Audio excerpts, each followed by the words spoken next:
આજકાલ તમે social media scroll કરતા હશો ને તો એક વિડીયો હમણાં ખૂબ જ વાયરલ થઈ રહ્યો છે અને એ છે કે બે છોકરા હોય છે જે પોતાના મોબાઈલની મદદથી જે ઈ રિક્ષા ચાલતી હોય છે રોડ ઉપર એને બંધ કરી નાખે છે. હવે પ્રશ્ન થાય છે કે આ કઈ રીતે શક્ય છે અને એવું પણ લાગે છે કે આ કોઈ ચમત્કાર સમાન છે, પરંતુ શું આ કોઈ ચમત્કાર સમાન છે? તો ના, એવું બિલકુલ નથી. એક ચાઇનીઝ એપ્લિકેશન છે જેનું નામ છે બેટ બીએમએસ અને એના દ્વારા જ આ બધું જ થઈ રહ્યું છે.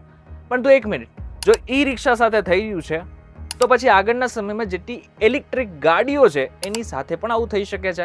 આજકાલ ઘણી સ્પોર્ટ્સ કાર આવી રહી છે કે જેની અંદર પણ ઇલેક્ટ્રિક બધી જ વસ્તુ હોય છે. તો શું વિચારો, 120ની સ્પીડે કોઈ પણ ગાડી જઈ રહી છે અને એને જ પોતાના મોબાઈલથી જો બંધ કરી નાખવામાં આવે, અચાનક બંધ કરી નાખવામાં આવે તો કેવડું મોટું એક્સિડન્ટ થઈ શકે છે. ત્યારે આખો મામલો શું છે અને આની પાછળ શું ચાઇના જવાબદાર છે, એ બધું જ જો તમારે જાણવું હોય તો ધ્યાનથી સાંભળજો. હું તમને એક વાત કહું.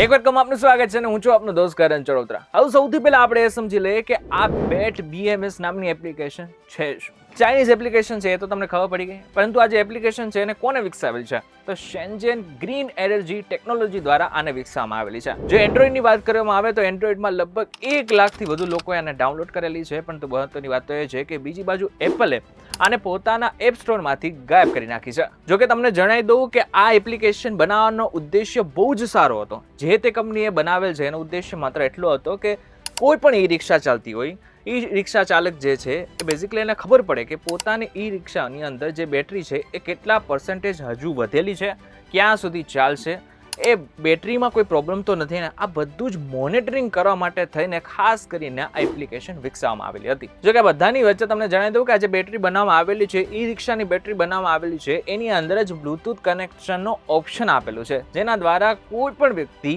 એટલે કે ખાસ કરીને જે ઈ રિક્ષા ચાલક છે એ પોતાના મોબાઈલથી એ બેટરીને કનેક્ટ કરી શકે છે. પરંતુ બીજો એક પ્રશ્ન, જો ઈ રિક્ષા ચાલક માટે આ આખી એપ્લિકેશન હતી તો ગમે વ્યક્તિ કેવી રીતના આ બ્લૂટૂથને કનેક્ટ કરીને ઈ રિક્ષા બંધ કરી રહ્યું છે? તો થોડું અમે રિસર્ચ કર્યું ને તો અમને ખબર પડી કે આમાં વાંક જે તે રિક્ષા ચાલકનો પણ ઘણો ખરો છે. વાત એમ છે કે જ્યારે કોઈ દુકાનમાંથી નવી બેટરી ખરીદે છે ત્યારે તેનું Bluetooth connection by default open to all એટલે કે પાસવર્ડ વગરનું ખુલ્લું હોય છે. જે લોકોએ ગાડી લીધા પછી પોતાનો નવો પાસવર્ડ સેટ ન કર્યો હોય તેમની ગાડી પહેલી એપથી સીધી કનેક્ટ થઈ જાય છે અને છોકરાઓએ મજાકમાં પાવર ઓફનું બટન દબાવીને રિક્ષા બંધ કરી દીધી. પરંતુ જે લોકોએ પોતાનો પાસવર્ડ સેટ કરીને રાખેલો હતો ને એમને કોઈ પણ પ્રકારની તકલીફ પડી જ નહીં. હવે કહેવાનો મતલબ તો એ છે કે આ એક પ્રકારનું હેકિંગ સમાન જ છે, પરંતુ આમાં વાંક બંને સાઈડનો છે.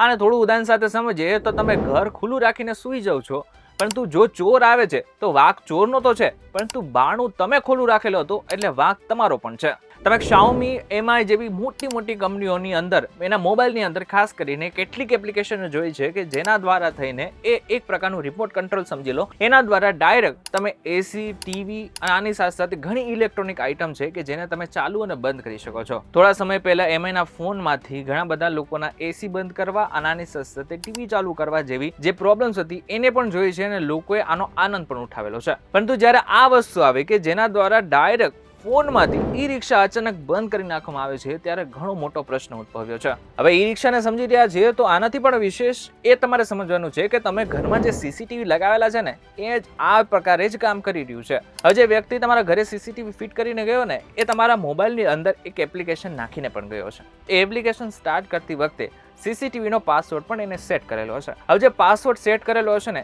એ તમને કદાચ ખબર નહીં હોય, પરંતુ જે પાસવર્ડ સેટ કરનાર છે ને એને ચોક્કસથી ખબર હશે. હવે આગળના સમયમાં તમને તો એવું લાગ્યું કે ભાઈ સાહેબ હવે મારું ઘર બહુ જ સુરક્ષિત છે. ચોક્કસથી તમારું ઘર ચોરોથી તો સુરક્ષિત છે, પરંતુ જે વ્યક્તિએ તમારા ઘરની અંદર સીસીટીવી લગાવેલા છે એનાથી કદાચ તમારું ઘર સુરક્ષિત નહીં હોય. એ આરામથી એને જે પાસવર્ડ સેટ કરેલો છે એનાથી જ લોગિન કરીને આગળના સમયમાં તમારા ઘરમાં શું ચાલી રહ્યું છે એ બધું જ ચેક કરી શકે છે. બીજો એક મહત્વનો પ્રશ્ન કે જેના દ્વારા આપણે આખા વિડીયોની શરૂઆત કરી હતી, એટલે કે આગળના સમયમાં જેવી રીતના ઈ રિક્ષા સાથે થયું એવી કોઈ પણ ઇલેક્ટ્રિક કાર સાથે થઈ શકે છે? તો હા, થઈ શકે છે ને આવું ભૂતકાળમાં થયેલું છે. વર્ષ 2015માં સાયબર સિક્યુરિટી રિસર્ચર્સે રસ્તા પર દોડતી જીપ ચેરોકી કારને રિમોટલી ઇન્ટરનેટના માધ્યમથી હેક કરીને બતાવી દીધી. પરિણામે ફિયાટ ક્રાઇસલર કંપનીએ સુરક્ષાના ખામીના કારણે પોતાની 14 લાખ ગાડીઓ માર્કેટમાંથી પાછી ખેંચી લીધી. જોકે મહત્વની વાત તો એ છે કે ટેસ્લા જેવી મોટી કંપનીઓની ગાડીઓમાં પણ આવી ખામી જોવાયેલી છે ભૂતકાળમાં. હવે વિચારો કે ઈ રિક્ષા સાથે જેવું થયું એવી કોઈ પણ ઇલેક્ટ્રિક કાર સાથે આગળના સમયમાં થવા લાગે. ફોર એક્ઝામ્પલ, કોઈ 120ની સ્પીડે કોઈ ગાડી જઈ રહી છે અને આગળના સમયમાં અચાનક જ કોઈ રિમોટ કંટ્રોલથી અથવા તો મોબાઈલથી એની કારનું એન્જિન બંધ કરી નાખે તો કેવડો મોટો એક્સિડન્ટ થઈ જાય. એટલે અત્યારે તો આ વાત માત્ર પ્રેન્ક સુધી સીમિત રહી, પણ ભવિષ્યમાં બહુ જ મોટી ચિંતા અને ટોપ પ્રાયોરિટીનો વિષય બનતો જઈ રહ્યો છે.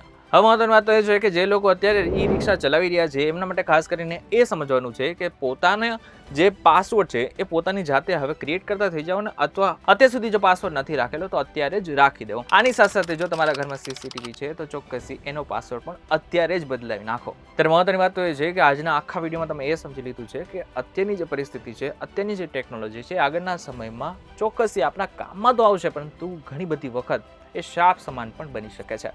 આજનો વિડીયો તમને પસંદ આવે તો વિડીયોને લાઈક અને શેર જરૂરથી કરજો તથા આ જ ઇન્ફોર્મેટિવ વિડીયોઝ માટે VTV ડિજિટલ સાથે જોડાયેલા રહેજો.